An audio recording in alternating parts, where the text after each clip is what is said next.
My name is Kenneth Bird. My company is Crystal Edge Technology Screens. I liked the new Phantom technology, that strange looking gold light screen. I liked it so much. I told you that I was going to paint this upstairs in our Japanese animation room, which I knew the screen's going to look absolutely incredible on what applications I need to use it for. Now, as I said before, this product is not going to be available for about a year.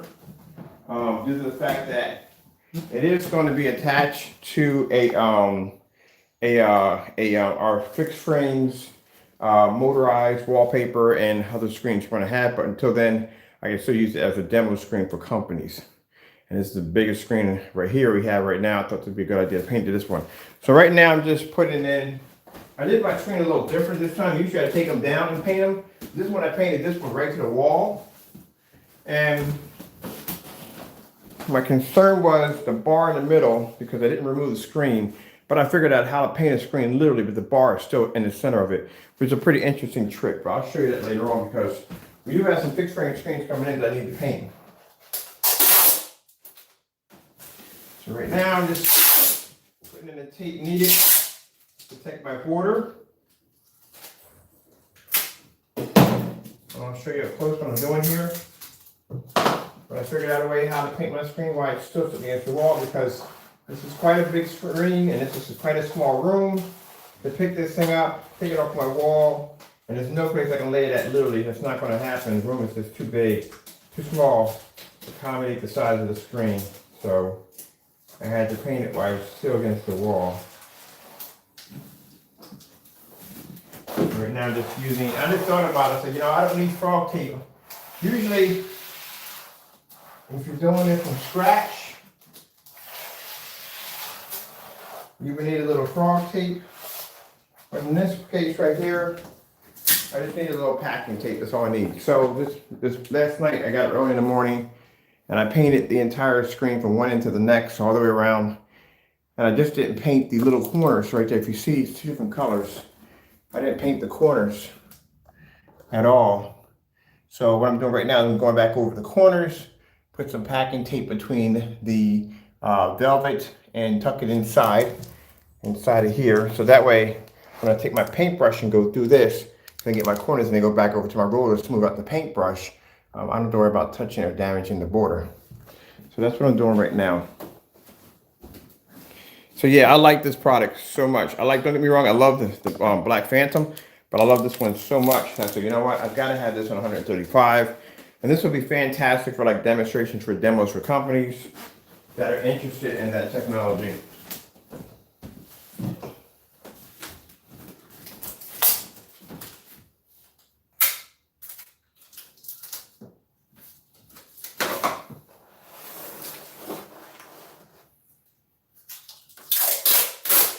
Actually, a chair for this. Get this finished much better with a chair than me just trying to. I can do it while I'm doing it. I'm gonna make sure my pants are up a little tighter while I'm doing this. I don't want to sit here and have a peekaboo show.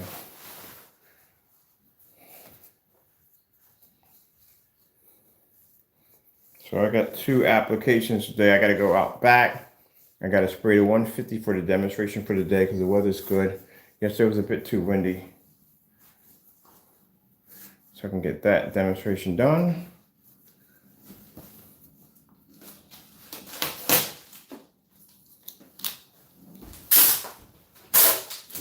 Tell me you have your knife on you to do this. Upside down, great way to stab yourself in the morning. You don't need that. Look dope.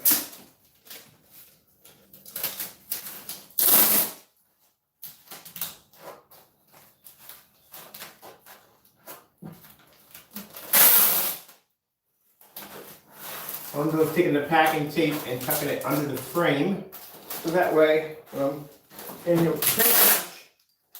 get my corners real good. I'm not going to hit my velvet.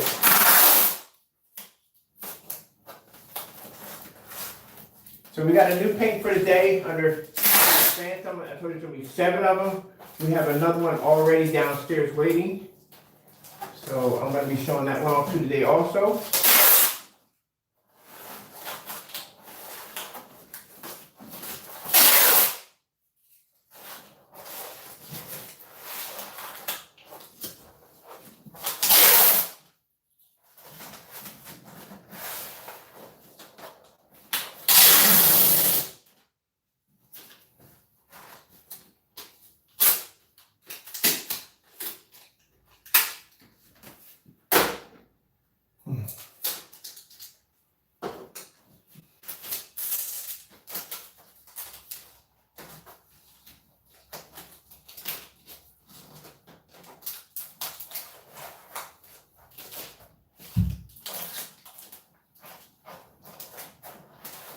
once over check real quick. Make sure I'm under my frame.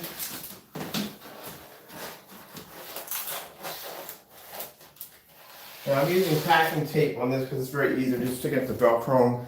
Just want to make sure I don't damage my my frame.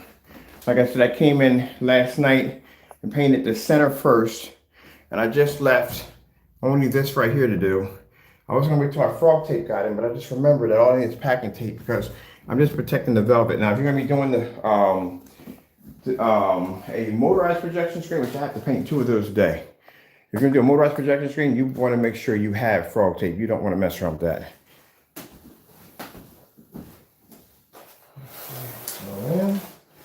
Now all I gotta do is just go back over top of it.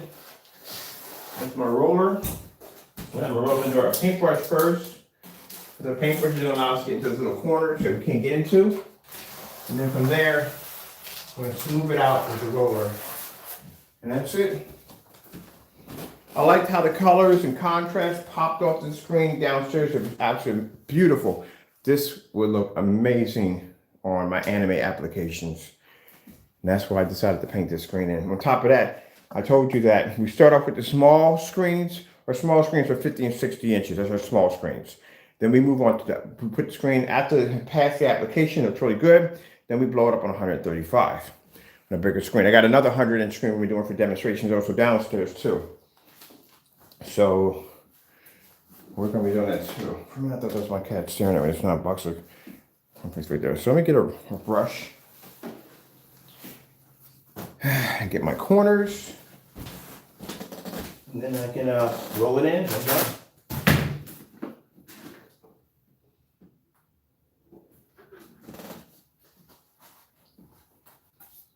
And of course, when we start applying this stuff to our screens, our physical screens, it's not going to be done with the roller. It's not going to be done with the paintbrush. It's not going to be done with anybody, a professional sprayer. It's going to be done with a machine. The machine's going to come in. And it's going to.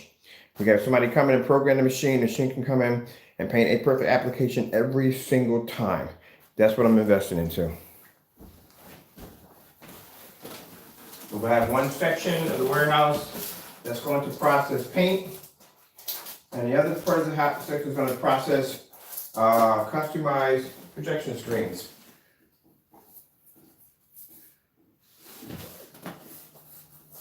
Just going to go right over the corners, like so. That way, and then go back in with a roller and smooth it out.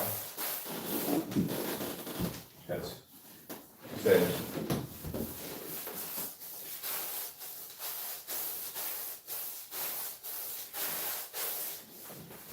Now, if you're wondering how I was able to paint the bar without taking the entire screen off, I used an air paint sprayer. So instead of me, I just basically painted over the screen. I know I was going to get the bar print there, right there. And I went back in and got my Wagner 250, filled it up with some of the paint and went over the area that I knew the imprint was going to come through. I was able to smooth it out. And that's how I'm painting my screen. There's no way in the world, look at the size of the screen, look at the size of my room. There's no way in the world I'm gonna get this thing off the wall, lay it flat on the floor and paint it. Impossible. And sure enough, I ain't carting it back out through that doorway over here, move it all the way down to the hallway, because there's no room to paint the screen anywhere in the house. So I literally had to paint it up against the wall. And that was the best solution. You know, God gives amazing ideas. I've never thought about just feeding it to the paint sprayer and just hitting the center with it. So now we're just going to get just the corners so everything blends in quite well with the screen. That's why I like to use a sock to do this. I've done it with a sock.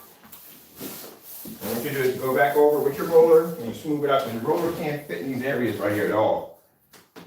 My roller can't fit in there. If you get a nice blend in there, I'm just painting with a paintbrush.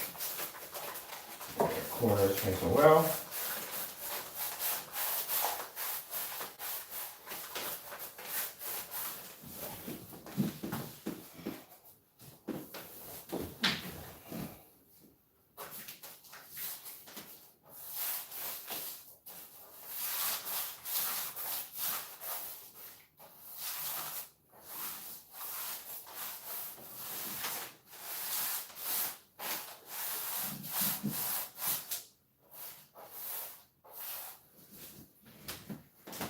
gonna tell you something. I can't express more than enough that if you're placing an order through our company and you have a deadline coming up, please give yourself some time before you start making plans, because we can't process paint for you on a dime, especially not at a large quantity on that.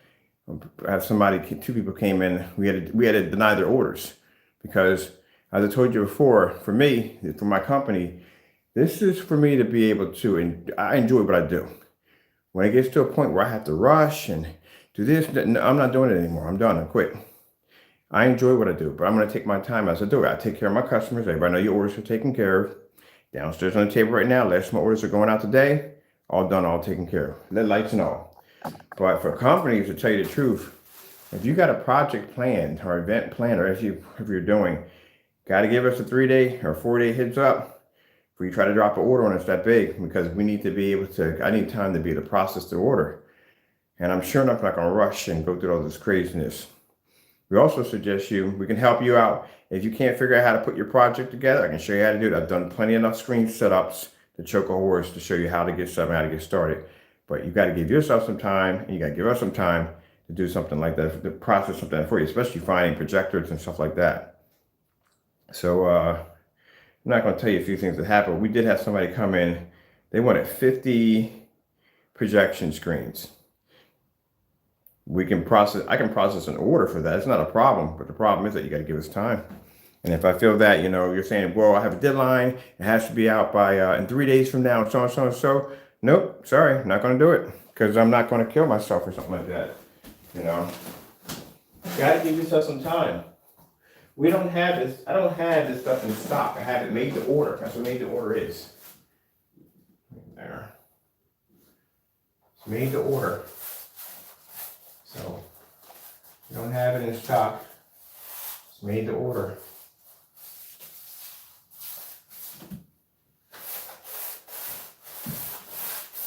Top.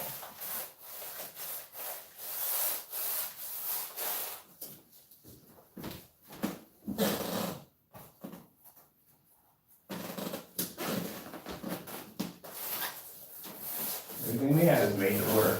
Now I do have, because I got a mixing machine downstairs, I love that machine.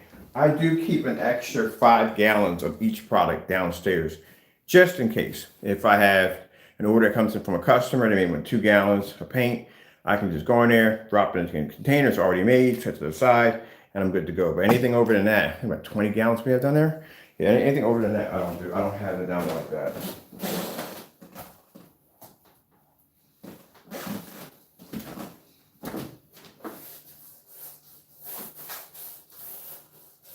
I'm just getting going to our corners real quick like this, and then we're gonna smooth this out. I like the paintbrush, because the paintbrush will allow us to get in those corners we can't get into. Like I said, the roller is only going to allow you to go but so far, but the the brush will let you get in those corners that you can't seem to get into. I say I really did miss painting the house with doing some paint jobs with a paintbrush. I miss it. I'm going to take another project. It's going to be an old-fashioned projection screen. I used to have one. I leave in the other house.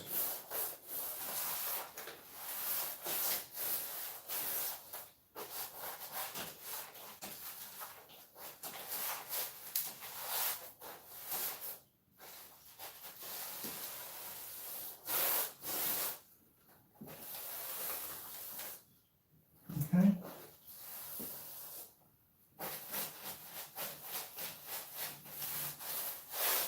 My corners are done quite well. I want to come back in here and then see my corners. With these little tear ducts in the corners where they're not done quite well. I'm going to take a look over the screen real quick. All right. Now, very simply, take your roller out, like so. What you want to do is put your roller on a slant. You want to just coat the edge of it, like this. So you want. You don't want this part right here. You just want to coat the edge of it. That's it. That's all you need. Right there, just the edge. You take your roller. You're going to go in on a slant like this. And you're gonna go right over top that part to smooth it out. That's all you gotta do. So we're gonna do, take the roller, going on a slant, and smooth it out. We'll be painted over. That's it.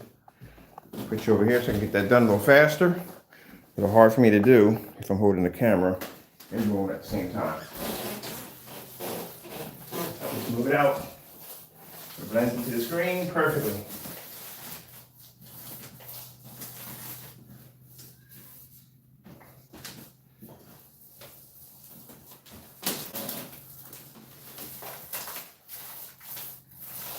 You don't have the brush marks, because you don't want the brush marks in there.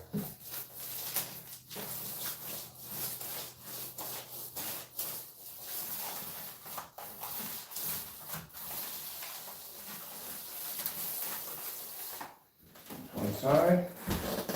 Let's do that tip of the roller. This side.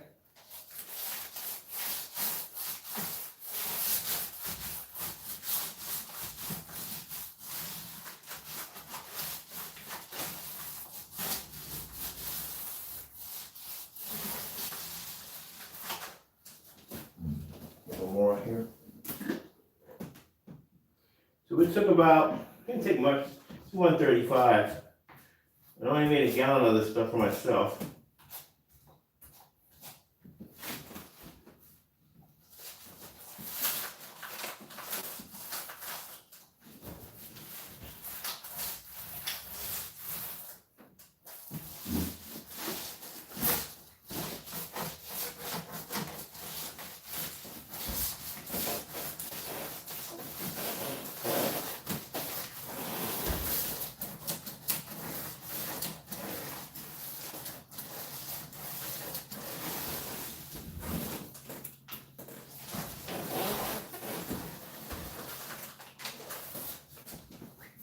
Yeah, and I'm gonna have a couple companies inquiring about the new technology.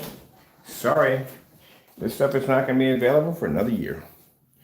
I'm just showing it off now to show what's to come, but it's not gonna be available anytime soon. Still in testing stage. Now, once the final application is completed, because it's only at 10%, once the final application is completed, I'm gonna come in here with the new application, tape down the entire screen, and it's gonna have to be sprayed in, because when we get done with this, it's gonna be actually a lot more thinner than we have now. It's gonna have to be sprayed in. Spray mine right on in. And again, I'm not taking this thing down. I'll smooth this out real nice. We'll smooth out the brush strokes. There we go. Apply it right here for the corners again. Everything nice and smooth. When we peel off this tape. Go back again. Make sure my corners are done well. Usually I do my corners first. Anytime I paint the screen, I always make sure I do my corners first.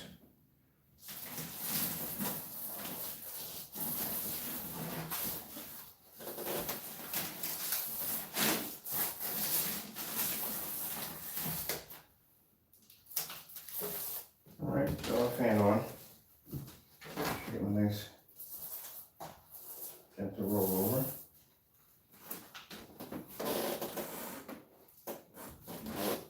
Okay.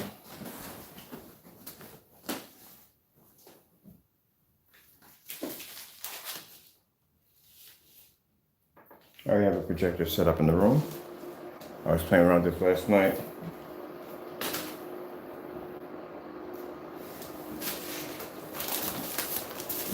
Nope. The reason why I didn't show the demonstration last night, because I was tired. I really didn't feel like turning my camera on. Just wanted to paint this thing in, get it done, and that's it. Alright, who's that at my front door? Let's go check that out. 1, 2, 3, 4. Easy knocking at my door.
Yep. Benefits of having security cameras wrapped around your house. You can see just about anything you want. And I got my package today. Toilet paper, yay! I had to order more supplies for the house. That's back for later on. All right.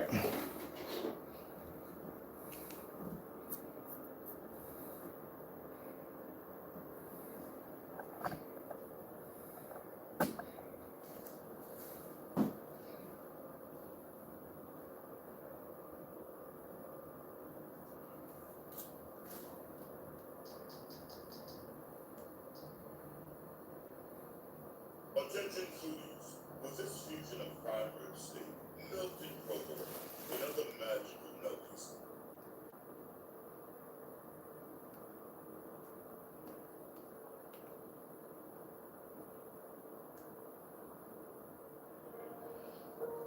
My own garden is not a garden, said the giant.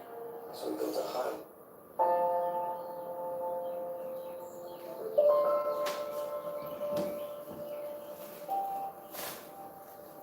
All right, so I got my corners pretty good. That's all done. Let me go get this removed off now. All right. Still wet there in that spot, so don't worry about that.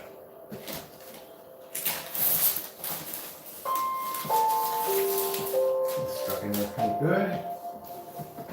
All right, so trying to get it too well.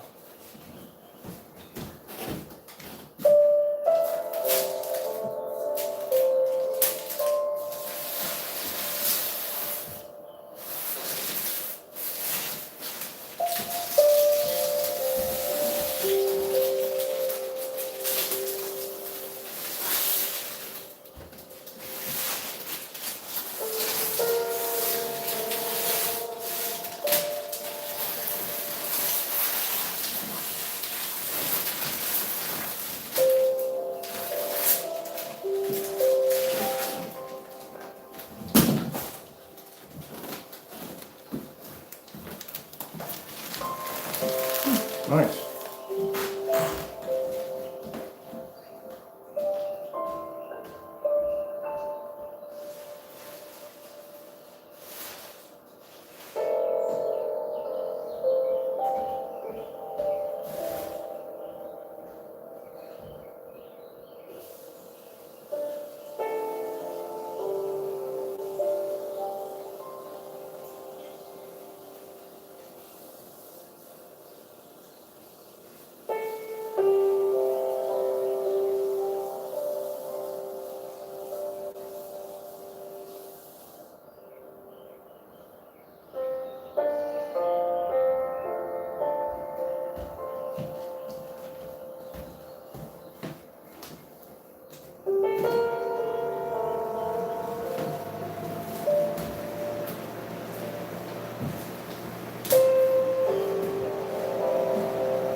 Since for me downstairs in the shop, that's done.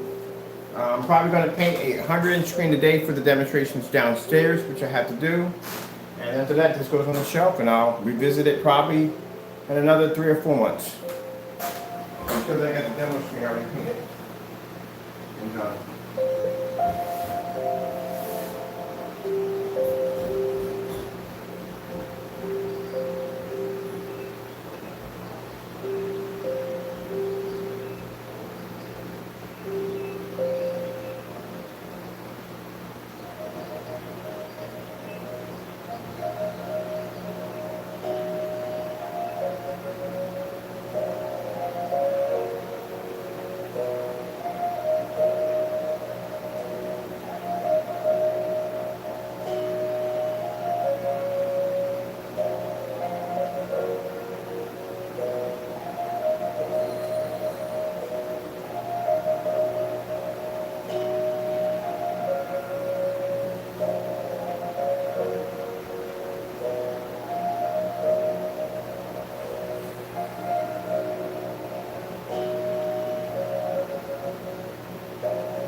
that container for test.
Sam, I thought I turned that projector off. What the just went on with there? I swear I just turned that projector off.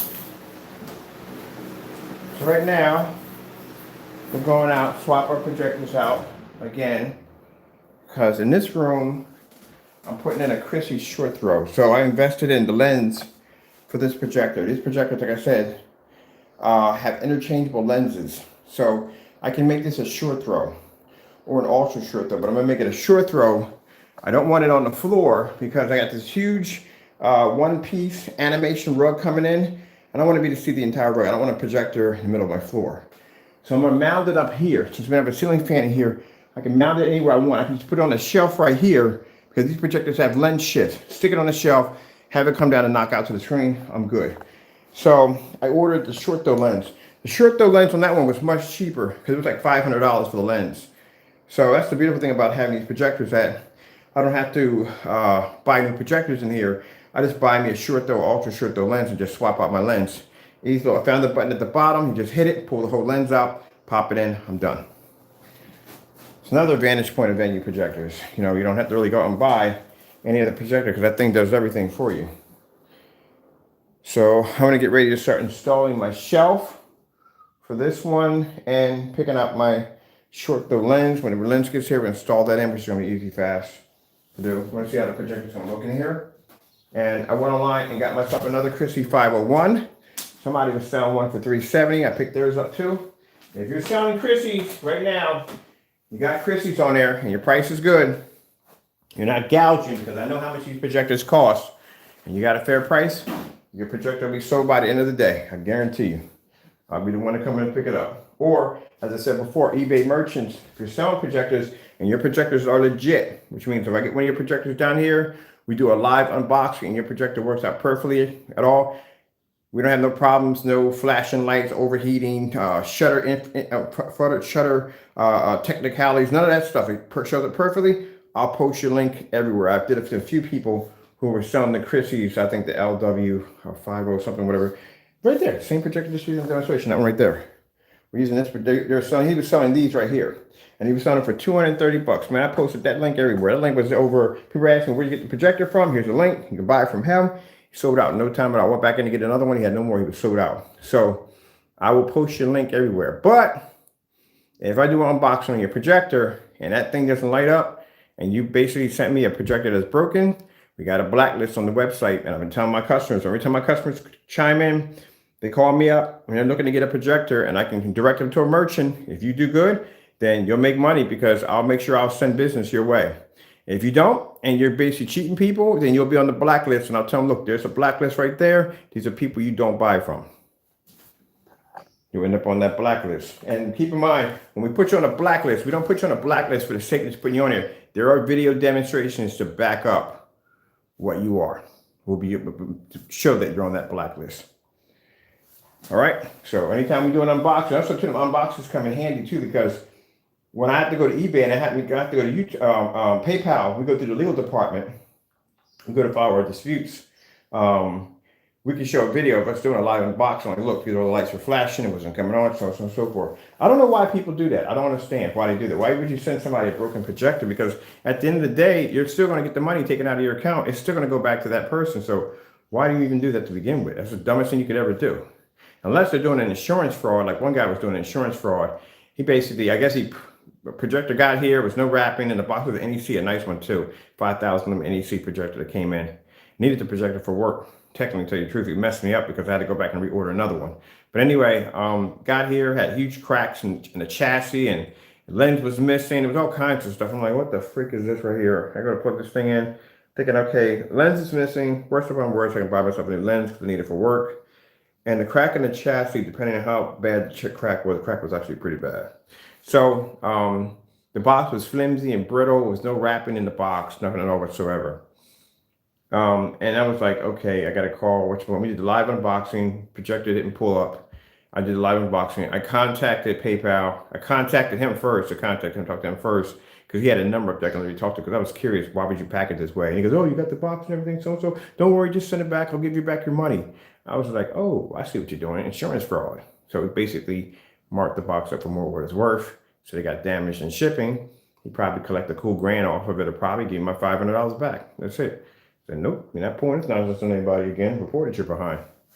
Because you got people who I needed this for work. Like I couldn't give a rat's behind about the money. I needed the projector for work. And you messed me up. So yeah, I was into that. And usually if you keep in mind, PayPal, eBay, all of them have a list, like a blacklist. If you have been doing dirty business, you'll be on that list. That's how we won that claim against that projector that I have in the next room. I got 2 of those duds now because the first one, when the first one came in, that was through credit card, which I'll never do that ever again. The second one I did PayPal to PayPal, which I got my money back in 10 days. But they got a list. Yeah, you get so many complaints against you. They got a list. And there's got to be a lot of complaints. And this guy had thousands and thousands of complaints against him. So they said when they saw him pop up on the list, they was like, oh, Mr. Bird, don't worry about it. Keep the projector. That's why I sat down on camera. So I'm keeping the lens, taking the filter, and the remote control. It's the only thing I can use because everything on the projector is busted. If you want, you can have it for parts. As a matter of fact, someone did email me about parts, so I'll be sending that to you. You can have the whole thing. It's got pay for the shipping, that's all, and you can do whatever you want with it. I got 2 of them. I forget both of them. But yeah, they have you on that list right there. But anyway, so this is all done and well. I'm gonna wait for all this to dry in. I don't know if it's dry. I'm gonna put my projector because I'm gonna get it looking here on this one. And then today, the weather seems pretty nice, not too windy. I got to go outside and I got to spray that coating onto the other screens outside. And then after that, that enhancement coating, I need to test that in Elements. So that'll be good. We have 150 inch outside. We get a chance to test it with that new coating. And the good thing, because around September, we'll start getting the colder months, will start kicking in, and give a chance to see how I can stretch this thing out, really stretch it out. So let me get all this disconnected back here so I can get started on what I got to do. I can't wait to get this room set up. Every time I design one of these rooms, I can literally see what the room looks like before I design it. Oh, I can't wait. It's the same thing when I did the Japanese tea room. I can see the exact same thing in my head. I miss the Japanese tea room. It was real cozy. But this one's going to be even cozier. Especially in the wintertime. Me and Taco can sit here. I ordered the sofa already. I got this huge plush sofa, reclining, love seat. It's beautiful. Folds out. I'll show you pictures of it. It's gorgeous. Got the 2 big cup holders on each side. Oh, I can't wait to get that in here. That's gonna fit in here just nicely with the screen and little Japanese pond over here, virtual pond. You got the huge display. Oh, it's gonna be beautiful. I can't wait. And then we got a massive 135 inch screen to watch all our movies off of.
here.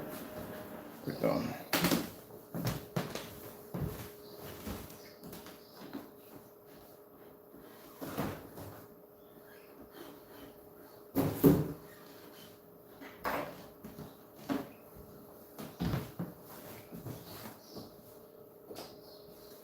Let me see.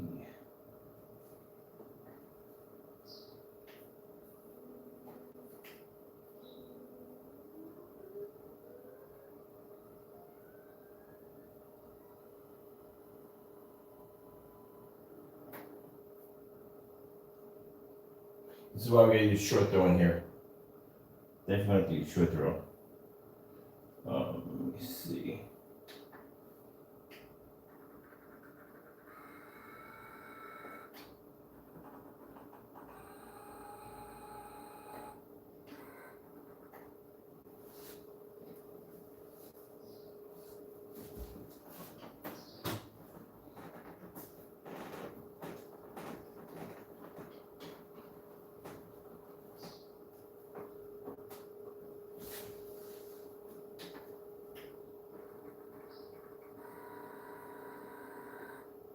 See, that's the beautiful thing about it. Just set it up and it's gone. Sit.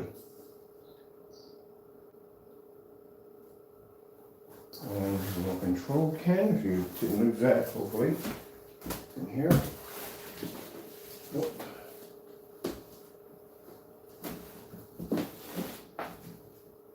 Let's see.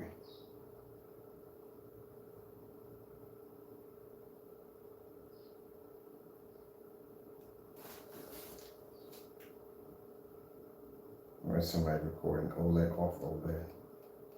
A piece of purchase, whatever.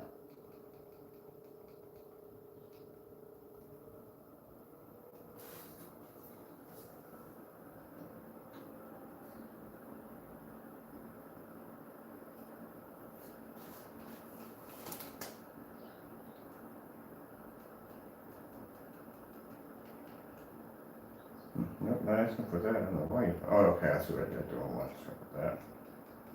Why are you asking for that?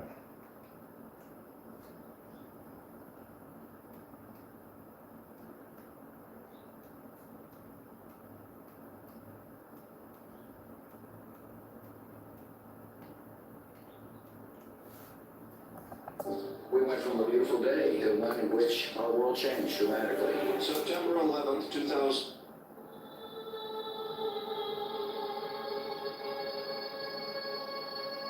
So with the short throw lens, I already calculated. Once I put it here, I'll be able to overexpand. It's going to overexpand the screen.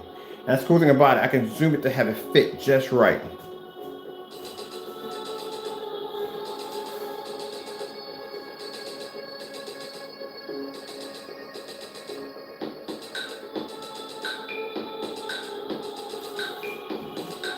There's a little bit off there. That's crazy thing.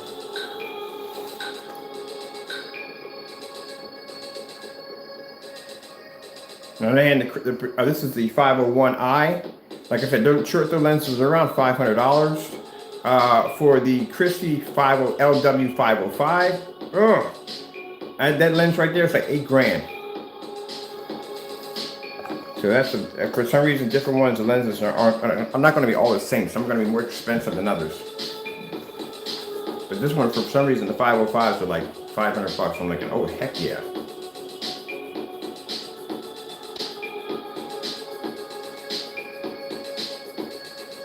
Let's see what else we got on this reel here.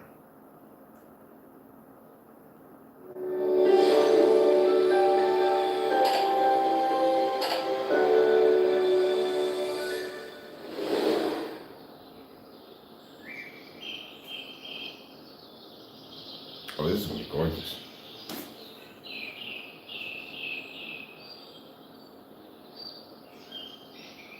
And since this is going to be a theater room, the lights in here are going to be like, it doesn't make a difference. I can do it with the lights on. With lights on, lights off, it doesn't really make a difference.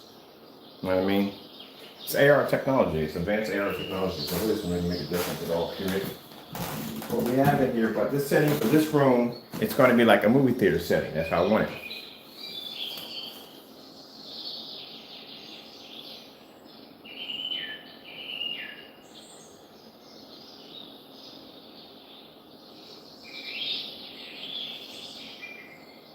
Let's see what else we have on here.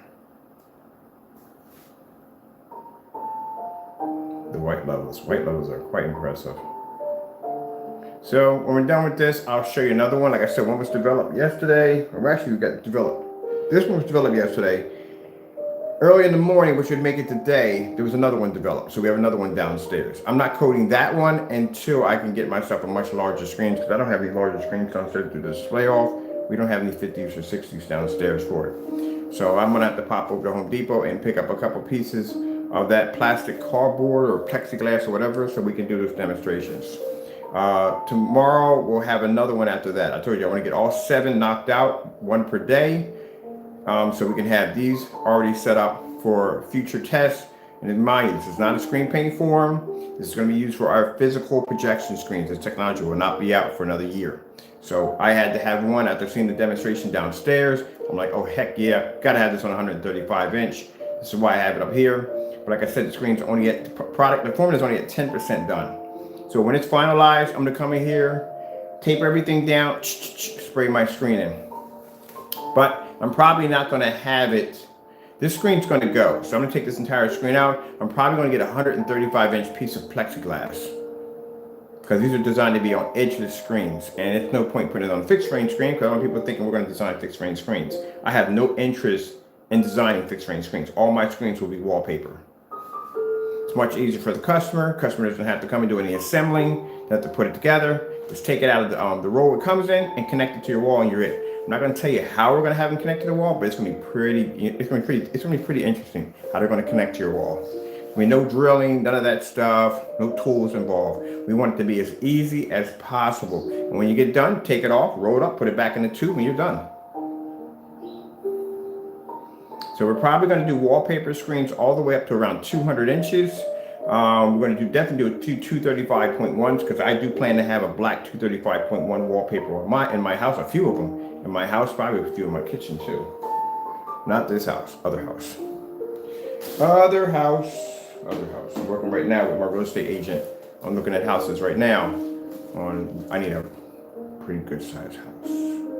Especially, this house is already outgrown. I've outgrown this house already. I love it. I've outgrown it already. And the place to put screens at.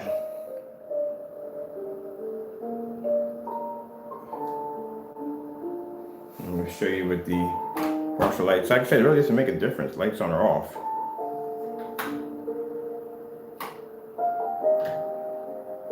It reacts the same way. See? It may not make a difference.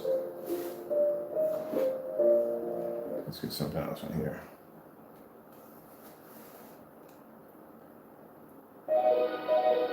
Now we displayed this yesterday, this technology yesterday, if you saw the video. It was displayed yesterday, and from the door, it went against 4 certified screens. Did an amazing job. We still have the test downstairs. I may do a couple of certifieds today.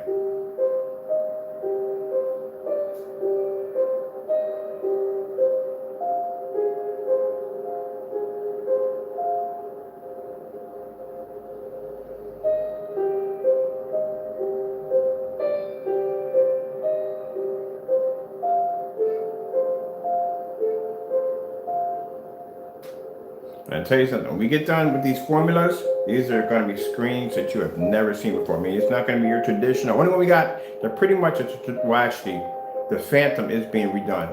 The Phantom's black levels are being upped. So we want the Phantom literally, like I said, to be so black that it looks like you have literally a black vortex in the middle of your wall. That's how black we want it. If we can get it close to Venta black, that's what we're aiming for. Because now we have that heightener that allows me to decrease the screen's white levels. No matter how dark we make it, we can heighten the white levels on it. So we can make the Phantom super jet black. I mean, something that would blend into the border, something that you can take your cell phone, you can stick it against, and that screen will just blend right in. That's how dark we want the Phantom. So Phantom's being re-engineered to be a darker screen. Well, we want something where when you turn your projector off, the screen looks just as beautiful as with the projector off that it does on. People can come over and look at it and go, what the freak is this? That's the kind of reaction I want.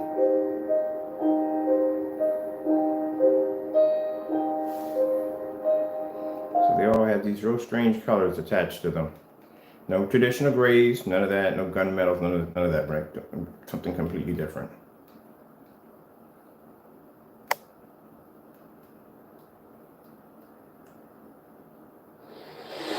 The white levels.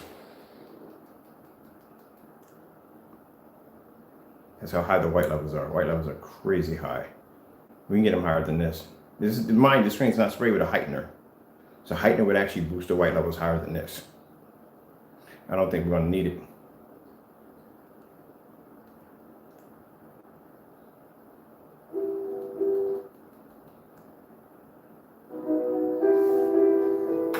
Told you. Don't make a difference.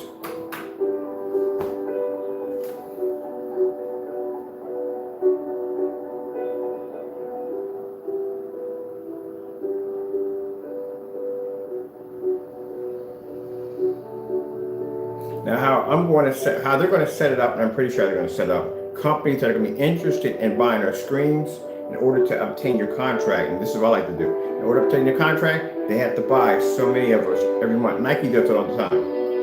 It's how you keep money in your accounts. So pretty much, and I'm pretty sure they know what I'm talking about. They definitely know what I'm talking about. So in order to keep your contract through our company, you have to buy a certain amount of screens every month in order to maintain your contract. That way we don't have, we constantly keep a cash flow coming in from any contract we sign into, which means Nike sometimes requires about $50, $60, $100,000 worth of merchandise every month in order to maintain your contract. That's why if you go to little mom and pop stores, you don't see certain sneakers in there because it costs a lot of money. I know a friend of mine who actually had his own sneaker store, and he did have a contract through Nike, and they do require for you to buy a certain amount every month to even maintain and keep your contract. And a lot of the smaller stores can't maintain that particular amount of income in order to be able to obtain and keep their contract. This is how this is going to be set up. So in order to get one of these screens, you have to be to maintain those contracts.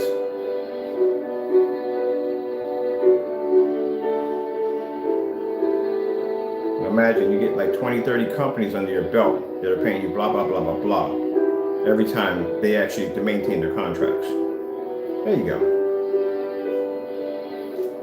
Or if I decided to go the route to engineer technology, I can engineer technology within 1 hour, which means it takes me 1 hour to process, design a product that can beat just about any certified screen you can lay against it. I told you that. I told you yesterday, not bragging, I told you that. I guarantee you that tomorrow when we get up, I'm going to put this screen against all those certified screens, and it's going to beat every last one of them. That's the driver coming in right now. That's how much confidence I have in my product. I can call it before it happens. I can tell by looking at it what the screen's going to be able to do. I already went through 4 certifieds already. So when you can develop technology, when God blesses you to be able to develop technology that fast, I can have a company come in and go, okay, look, we want a customized screen done. You're talking about customization now. You're talking about time. So you want me to go in and customize something for you that nobody else has. Which means what they'll do is they'll put something called, for those of you who understand how patent pendings work, they put a patent pending on it. A patent pending, which means you can have the patent for up to about 1 year before you put a provisional patent on it. So before you come into my channel talking about patents and stuff like that, again, not to be disrespectful, but you need to crack some books and understand how it all works. So provisional patent is up to 1 year. Within 1 year time, it takes us an hour to make the product. It takes us 1 day to do all tests on the product to show it does exactly what it does. So if I wanted to go into this field of engineering technology for companies, I can say, okay, look, I want blah, blah, blah, blah, blah. Let's say Bugatti money, all right? I want Bugatti money in order to design a customized engineered chemical for you to be able to own and display on your product to put your name underneath of it. So you're taking something that I made, I'm giving you the rights to put your name on it and claim it as yours. That does not come cheap. That comes very, very, very expensive. So, with me doing a customized engineer formula, all I had to do was go in, get a lawyer, go apply for a patent pending. They drop a patent pending on it, which means that patent on it is good for 1 year. They got 1 year to basically go in and get the provisional patent, which is actually the permanent patent, and apply that over that. But the patent pending is always good because if you're designing something for the first time, you really don't want to spend the money for a provisional patent, which can cost you a lot of money, 50, 60, 70, 80,000. It gets very, very expensive. If you don't understand the paperwork, and you will have to hire a lawyer, that's going to cost you money. It's going to get very expensive. So they did a provisional patent, a lot cheaper. You go to LegalZoom and get one of those for around $600. You pay for that. You have a choice whether you can do it yourself or you can pay for the lawyer. That's going to be an extra maybe $300, $400 on top of that. So about $1,000 altogether. Once all that's done, and they basically take your patent. They're going to go do a patent search, which means they go out and they search the database, figure out how many people came with an idea or the ingredients that you have to put down, the detailed ingredients of that product in there, and they'll go and search and find out how many people match that ingredients, how many people match that name. And if no one comes up, then they'll start granting your patent pending.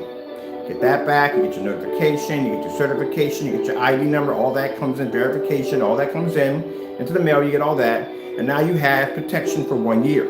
Within 1 year time, that gives you right now to sell the product. Once you start selling the product, that means that you have, after 1 year, and you keep in mind, you still got your maintenance fees you have to pay for too. There's maintenance fees on the patent you have to pay for too. Within that 1 year time, they will send you a notice saying, okay, your time is up. You got a choice. You can actually go in and you can renew this, or you can just go pay for the patent itself. And if you made enough money off this product, or this product does exactly, you took that test run and it passed the test run, then you know it's worth your time to invest that money to actually put the patent in. Now, for those you're talking about taking someone's product, let me explain to you how hard that is. Because I've actually talked to people in companies that I brought down a product that had an NDA attached to it. You know what an NDA is? An NDA is called a non-disclosure agreement, which means that all parties that are signed to that particular piece of paper can't say nothing about what's going on in that particular room. If they do speak on it, each person can be sued for whatever fines or penalties they're going to have on that particular NDA. Let's say each fine is like $1 million. You sign your name to that piece of paper. That means if you talk or speak or say anything about whatever went on in that environment or whatever you were watching or whatever you saw, they can fine you $1 million. And there's no way out of it. No way out of it. You can go to court all you want. You sign to that document. You're under an NDA. It's okay. Now, say we got 4 formulas here. We got one here, one here, one here. We got 4 of them. All 4 of them combined together to make one formula. Each one of these formulas are owned by a company, which means you use that company to make that product, which you can't, because every time you go in, if you're making a recipe like a cake or something, you can use different forms of items to make that item, as long as that item is different. So I can use eggs, milk, and whatever, add something different into it, which we can call that a trademark secret, but we'll get into that later on. Like I said before, you want to come in here and talk to me about how patents work, I can break it down for you to a point that bottom line is I'll make your head spin. I know all about this stuff, trust me. So, if a company was going to steal your product, they would have to do something called reverse engineering, which means, let's say if they have let's make this easy for you so you can understand this, because it gets very, very complicated. All right, so this is what we're going to do. I'm going to break it down for you, make it easy for you. All right, so you have each one of these is a formula that makes the product.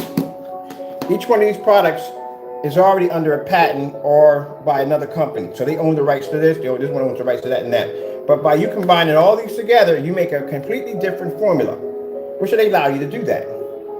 You don't have to go back and ask permission from any of these companies, because all you do is take something from them and change it. Like in music, where they change every other note, with an artist, they change the color just a little bit, just so they can get under the radar. But right here, all you're doing is just making a recipe.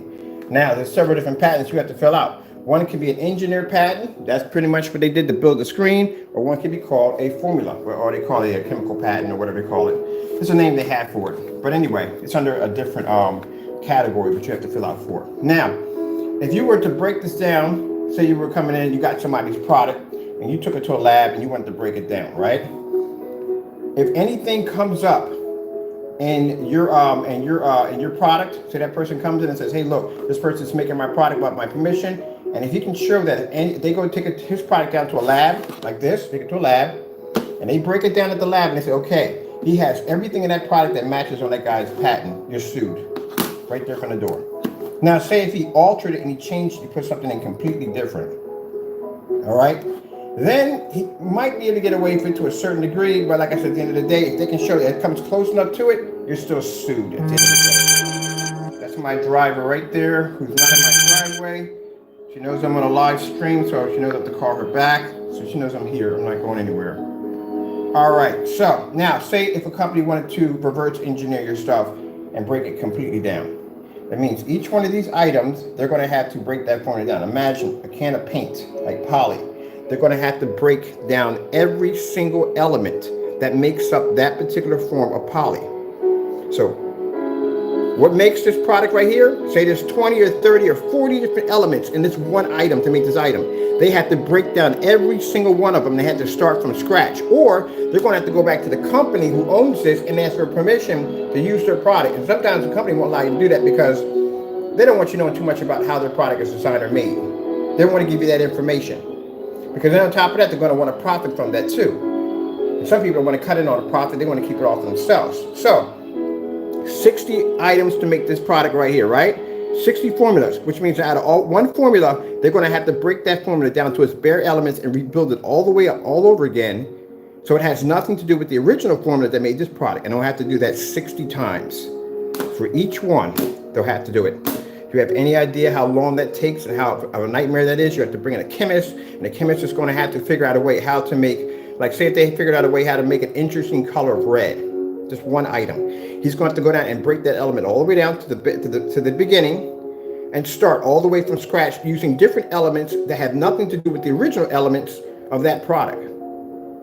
Like music, you have to change every other note. With chemicals, you have to change every other formula. And all those formulas that he puts in there are going to have to marry well, like the original one, or it's not going to work. And then as he gets that one done, he's got another 59 to go. So out of all 59, if he completes all of them, they're all going to have to marry well, and they're going to have to react well, just like, so the screen can produce what you're seeing there. That's how hard it is to reverse engineer technology. It's a pain in the butt. It takes a lot of time. You come off better by just saying, hey, look, we'll sign you to a contract. We'll sign this agreement. We're not going to touch it. Trust me, I'm not going near it. It's a headache. We'll just make our money. That's what we'll do. We got no interest in stealing from you. You make yours, we make ours. That's it. That's what they'd rather do. Because at the end of the day, it's going to cost them more money to bring somebody in to try to break that thing down than to basically just sign the contract and make your money. And in mind, each one of those formulas that they break down, it's going to have some kind of patent on top of it to protect it. Every last one of them. That's how much of a headache it is. And I actually got that explained to me when I went down to California. When I showed you that I had the, I think I was Florida. I was in Florida. I posted the video on a business trip way back ago. Me and my ex went down to Florida for a business trip. That's where I was going. And that's the guy who explained it to me. It was actually, the guy who was in there was he was a chemical engineer who explained the whole thing to me. And he said, look, Ken, you don't got nothing to worry about because, I could break this down in no time at all, but what kind of headache I would have to go through, how long it would take just to break this down. It's not that easy as you think it is. Like, we can't go do so much. So there's certain guidelines and restrictions, things we have to go through in order to do this. And when he sat there and told me that, I was like, oh, okay. Yeah, yep. So when people come in my channel talking about, oh, Pat, no, you don't know anything what you're talking about. Not a thing. So don't bother coming here embarrassing yourself. Don't do that. I gotta go right now and take care of this because the driver's coming down to pick up the orders, and she knows already if I'm in a live stream and I'm sitting there, I know you got me on notifications. I'm in a live stream, so you know I'm doing this. I'm on my nerves today, I'm telling you. All right, let me get out of here real quick. Let me take care of this so she can be taking care of it and get my packages out for my customers because they come first before the videos, and I'll be back on later on. I got something to talk to her about, boy. She knows I'm in a live stream. She has my notification. She knows I'm on a live stream. She plays way too much. But I'll be back on later on. I still got to paint the screen up back.